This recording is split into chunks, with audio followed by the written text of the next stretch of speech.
Кеше уршакларында берләшә, бердәм булып бер гаилә кебек яшәүче өлкәннәр үзләренең яшәү шартларыннан бик канәгать, башкача мөмкин дә түгелдер. Биредә тудырылган шартлар бик яхшы, өлкәннәргә хезмәт күрсәтүчеләр дә үз эшләренең осталары. Күптән түгел генә кайттым. Миңа монда бик ошый, бөтен барысы да мине якын итәләр, бик әйбәтләр. Барысына рәхмәт яусын. Мы счастливы, что живем в этом доме. Это во-первых. Во-первых, мы живем в чистоте. Спасибо нашим санитаркам. Низкий поклон. Они прибираются не то, что когда захотят, а разбил, прибрались, уронил, прибрались. Без передых уходят. Bizning bunda internetda bek aybat, mumkinliklarimiz butunimizning da bek aybat.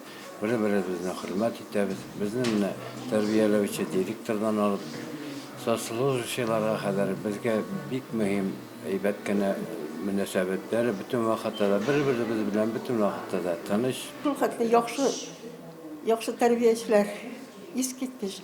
Шул хәтле менә бизәлгән бөтен җирләр инде миңа шундый ошый, мин мондай җирне күргәндә, әкиятта кунакта күк яшәйбез.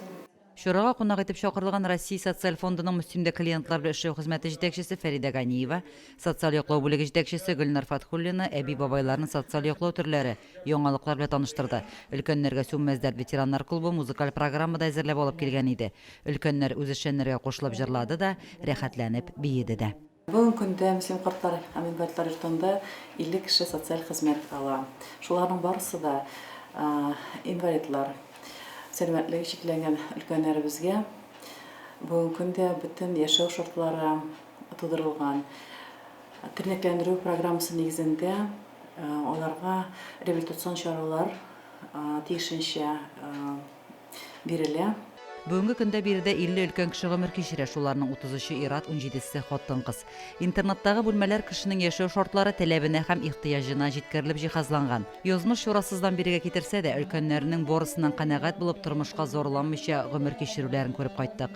Һәркемгә дә балалары, оныклары янәшәсендә бәхетле итеп яшәү насыйп булмаган шул.